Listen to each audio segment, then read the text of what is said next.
Hello there my Gummy and welcome back to the Echo Chamber. Now, getting back into what if Krillin trained with King Kai after being killed by Tambourine? Before we last left off, the threat of Gohan Black had been utterly dealt with by the RZ fighters, returning Trunks' timeline back to relative peace, or at least as peaceful as it possibly could be within its current state. Nevertheless, this would mean that Universe 7 as a whole goes back to being peaceful as well, with everyone essentially returning to business as usual. But will this new atmosphere of peace surrounding our Z fighters last? And thus we'll be picking up with the finale right now.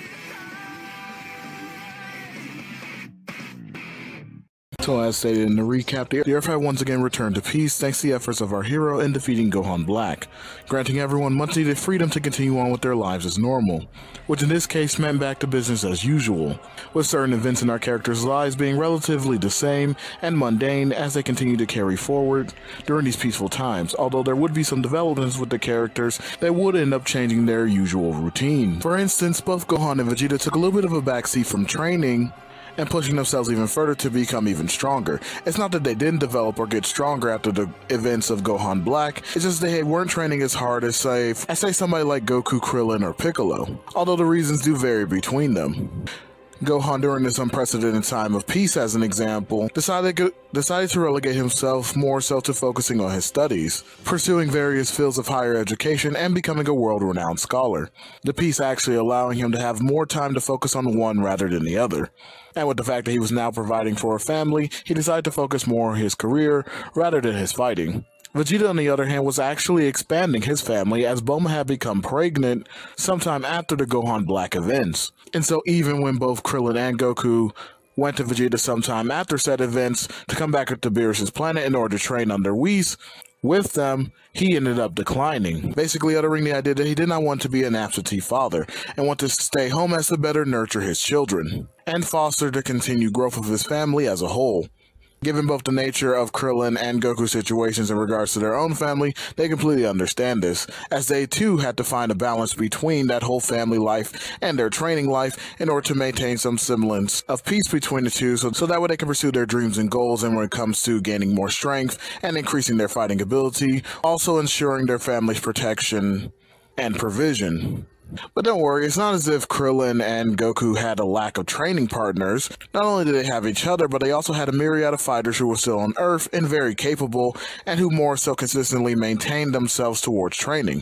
Fighters such as both Piccolo and Ten Shinhan, who they actually ended up inviting to Beerus' planet, ended up getting the okay, and Whis began to train all of them together, further allowing those four to advance as a unit, with a particular focus on both Goku and Krillin. But before I say anything more on that, I do want to let you guys know this does not mean that Gohan and Vegeta aren't actually training and still maintaining their level of power. They are, but just in their spare time. So whenever Gohan has a break from his studies, his pursuit of being a scholar, every now and again he does go off and train by himself. And even when Piccolo does return to Earth, he actually starts doing a little bit of more training with him. And even Vegeta still trains from time to time, still utilizing things like the gravity chamber, as well as taking an interest in furthering Trunks' development when it comes to his training and strength, helping him increase far past his limitations and achieving new heights. And heck, due to Vegeta's nature, he actually incorporates Goten a little bit more into these too, basically offering to him that he can actually come over there and end up training with Trunks. And he ends up training both of the boys together actually, and increasing their overall abilities, both of them not only having achieved Super Saiyan 2, but actually maintaining and mastering it over this portion of time in which they're at these moments of peace, Vegeta being very proud of them both, recognizing the immense potential in them, and even informing them that if they work hard, one day they may even surpass both him and Goku. This does elate the two boys, as here they're far more fighting oriented versus what they were in canon, as by this point in the original story, the boys had really moved away from fighting and started to pursue other hobbies and different outlets. But returning to my earlier point, in regards to the development and training of both Goku and Krillin, we get to see how they are thriving under the tutelage of Whis and becoming immensely more powerful. these two being the perfect candidates in Whis' eyes to have the ability in achieving mastery of self-movement, or Ultra Instinct. This is something that I touched on in an earlier part, but are now bringing it fully back into the fold. As when I touched on it in that earlier part, I was saying how specifically Krillin was on the cusp of actually achieving Ultra Instinct, and was only missing the mark by a few margins. And in terms of Goku's growth, well, he's really no different than his canon counterpart in that regards. After all, one thing I tried to maintain in this What If was the character's actual approach to training, how they choose to pursue any increases in strength that they may achieve. One of the benefits of that nature is that it's far more easier for Whis to guide the two towards where he wants them to go, whereas with Goku and Vegeta, they're too much in opposition of each other, which is why you can see in not only the manga currently going forward, but even in the original anime, the two are constantly shown to be of separate pursuits. One of the things that I think wore down their training is the fact that Whis had to cater to both of those styles. Now in the manga, Vegeta is more so training under Beerus now, so it may be a little bit more easier for Goku to maintain and grow into higher levels now that he just has the one teacher who can help him in pursuit of greater strength and higher control over his abilities. But like I said, this is not the case here when it comes to Goku and Krillin, and revolved around their natures. Their similarity making for a far better environment for Whis to be able to take them into the one direction that he needs to, and not have to deviate in the path of their training. Even when others like Tien and Piccolo join in, it doesn't actually throw off the balance, allowing Whis to still be generally focused on the one pursuit and teaching them the best thing that's going to be the greatest for them going forward. Not only once again in achieving greater strength, but also in pursuit of higher control over their abilities and to gain new ones, to reiterate in this case, being Ultra Instinct. In regards to the specific set of abilities that comes with, as well as being able to actually access the technique, and to transform themselves into a realm above the gods. So both Krillin and Goku worked tirelessly and diligently to achieve this. But as I said earlier, Krillin was actually the one who was more so closest when it came in regards to actually achieving Ultra Instinct. And so one day while on Beerus' planet, Krillin could be seen meditating, alongside Goku, who was training himself physically, doing one-finger handstand push-ups while in a very heavy bodysuit that Whis had provided for him. Both of them having selected to self-train while Whis focused on two others, that being both Piccolo and Tien, teaching them how to better pursue their own goals of strength as well. Nevertheless, in Krillin's meditation, he was focusing more so over all the lessons he learned, trying to harness them in order to be able to pursue this path in achieving Ultra Instinct. And while digging down deep inside of himself, he finally realized what Whis was meaning about the detachment of one's own thought and connection to their body. This actually took him back to his Shaolin roots, as he was very much taught about detaching themselves from the world in regards to achieving enlightenment and a better pursuit of one's own spirit above everything else, and disconnection with their body in order to achieve that greater enlightenment. Krillin ties this in along with everything else he's learned from his masters over the years, and truly understanding how to connect his spirit and his instinct to move forward without thought, without hesitation, only pure movement. Then something changed. He felt it himself, something inside of him, awoken.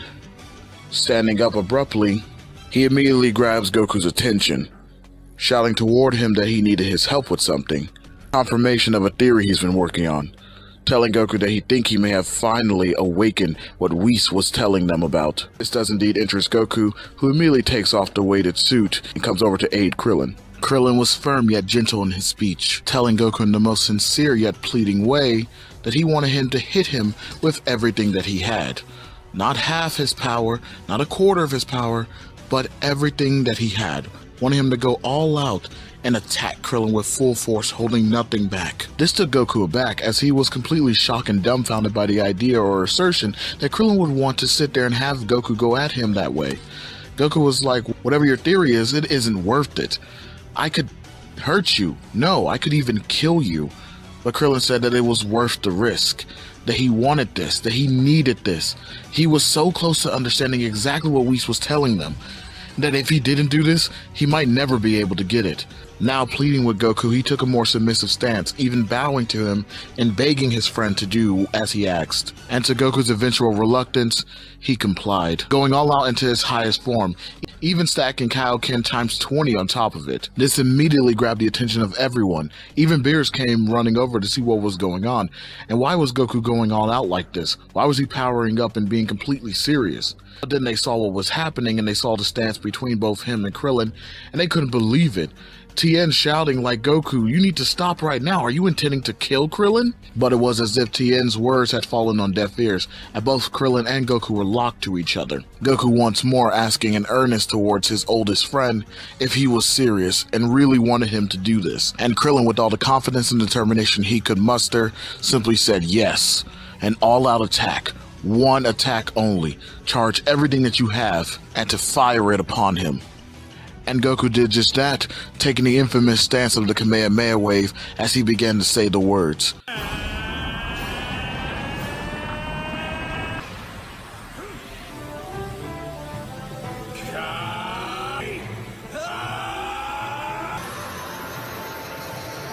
Aimed directly towards Krillin with the killing intent. But before the final ha left Goku's lips, he had already fired the attack. Him shouting towards Krillin, this is his 100% full power. The blast flying from Goku's hand quickly aimed directly dead set for Krillin. Both Tien and Piccolo shouted no, trying to jump in, but we stopped them, looking deadly serious, warning them not to interfere, but then looking back at them and reassuring that everything would be fine. And in that moment of separation between life and death, as Krillin stood there, ready, he emptied himself completely. At first his nerves were getting the better of him wanting to think and move via way of thought, to jump out of the way. Everything inside of him said to just move, to get out of the way, don't let this hit you, but he recognized that that would only hold him back, that hesitation would be what ended his life this day. So he truly emptied himself, letting his being become one with his own essence, his own instinct, beyond his flesh, beyond his mind. Thought no longer plagued. All of it was true. Embodying the principles of every lesson he's learned up until now. Embodying the lessons of every failure, every triumph, every success that he's had in battles. Krillin at this moment was nothing, yet he was also everything. The very pressure, the very heat of the blast, he could now feel pierced the very insides and seams of his skin. The blinding light that echoed his demise. Except Krillin thought of none of this. He was only instinct. His eyes up until this point had been closed, him truly accepting and embracing. The darkened expression on his face suddenly lit up, as a roar of power, a surge of spirit had overtaken him. It was but a brief moment, but when his eyes opened again, they glowed with a roaring silver. Suddenly, without thought, without hesitation, Krillin dodged the blast, his movements so seemingly unpredictable and unrecognizable that no one could even tell. But Whis could, smiling elatedly, whispering to himself that Krillin had done it, and he knew that he could. With Goku and Beerus being the only other ones seemingly to take notice, Beerus was completely shocked, his jaw dropped, and he whispered, as suddenly the blast went blazing past Krillin, destroying a large patch of nearby forest before dissipating. And there Krillin stood, unharmed, untouched in all of his glory, having completely emptied himself, having allowed the very pressures of the blast itself when it was coming upon his skin, to push him past the limits and to enter the realm of the gods. He had achieved Ultra Instinct, or at least the initial omen stages of it. Taking but a few moments to merely look at himself before smiling towards Goku, and then suddenly the power left him, his body aching in utter agony and pain as he passed out. It was only some time later that we see the gang talking among themselves, where Krillin had recovered enough of his energy to be able to speak, explaining to everyone there who was present, that being of course Piccolo, Tien, and Goku, about the exhilarating feeling what he felt, about how it was just like he was there but he wasn't, that it was his body but it wasn't, that he couldn't even describe the feeling that he was feeling. The amount of power that was coursing through him at the time, it was indescribable. It was as if he was the world, but yet he wasn't the world. Everything had truly been connected, and that he was the conduit that was leading this energy, focusing it like a knife. And that in that moment, if he even merely brushed the air, he could rip apart reality. Whis walking in and interrupting him a moment later, explaining to him that what he felt was that mastery of self-movement, that was indeed Ultra Instinct.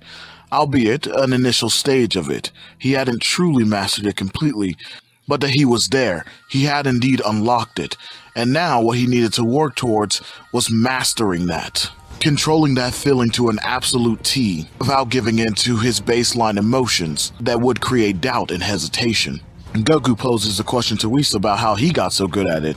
It must have taken him years, millennia, but Whis kinda laughs this off. Not necessarily laughing at Goku, but basically to express the idea that this was a new realm for them, but for him, he was merely born with it. It's something that all angels instinctually have, from the day that they are brought into this world. But nevertheless, he does explain to them that there are levels to it, that what Krillin achieved is initially an infantile stage, something that can really only be beneficial if your aim was to stay on defense the entire time. But if you wish to learn how to attack while also moving without thought, then that would be a whole nother thing entirely, and that there were even levels to that. Goku shouted all right as he clasped his hand and his fist together. He was more excited than ever now, wanting to achieve this power for himself. Especially now that he knew that it actually could be done. And even Krillin gripped his fist tightly, smiling, acknowledging Goku's enthusiasm. The two of them now having the necessary tools and motivation in order to be able to unlock and achieve this. And thus, once Krillin was fully healed, both of them elected to actually go spend some time in the time chamber, no more than 2 days on the outside, which would be 2 years for them in there, in order for them to be able to unlock and master this fully. And even if they couldn't master it, at least they would have the understanding of the basics, and perhaps could even activate the initial stages at will. That being UI Omen, of course. The two of them leaving there soon after to go do so, after they told everybody exactly what they were doing and informing their families. Although the mood was excited, there was still a bit of a somber tone to it, with Tien basically talking to Piccolo about feeling a bit despondent, saying that he would never catch up. But Whis basically told him to hush up with that there would be no need for him to have such a downer mood, that in fact, due to him being so happy about the achievements of both Goku and Krillin, specifically Krillin, that he was actually offering them a freebie, essentially saying that he would point out to them step by step exactly the methods needed in order to be able to achieve their own greater heights in power, but also to be able to better utilize the power that they already had, hoping that they would catch up, at least enough, even if they didn't surpass both Goku or Krillin, that they wouldn't be left behind in the dust. Basically telling them to go also offer this to Gohan and Vegeta, letting them know what has happened here. But Piccolo does chime in and suggest to Whis the idea that even if that was indeed the case, and that he could help them, what makes him think that they would be able to catch up that far in about just 2 days? Whis told him to let him handle that he actually had another place in mind that they could train that could offer the same effects as the Room of Spirit and Time. All they need to worry about was preparing themselves and extending the offer to both Vegeta and Gohan. The two of them were still a bit hesitant, but that's when Beerus chimed in and told them to stop being idiots. That they were fools for hesitating and not taking Whis immediately up on his offer. He woke up for one reason and one reason only: the perfect rival. Whether that is Goku, whether it's Krillin, whether it's anybody else, he wants that rival. Someone who can actually give him a good fight. Basically speaking to their fighting spirit, wanting them to achieve the highest heights possible, to never give up, no matter if the task seems impossible.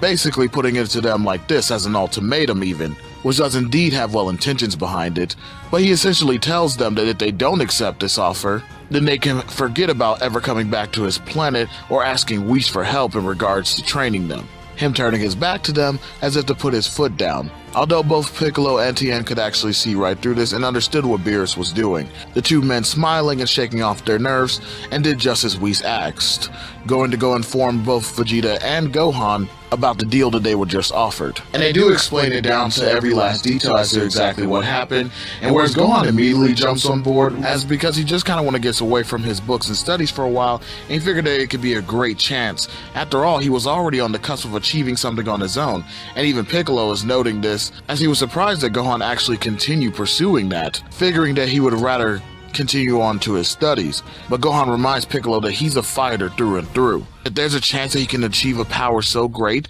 that it would allow him to not only potentially surpass even his father, but also protect his family, he was going to go out for it.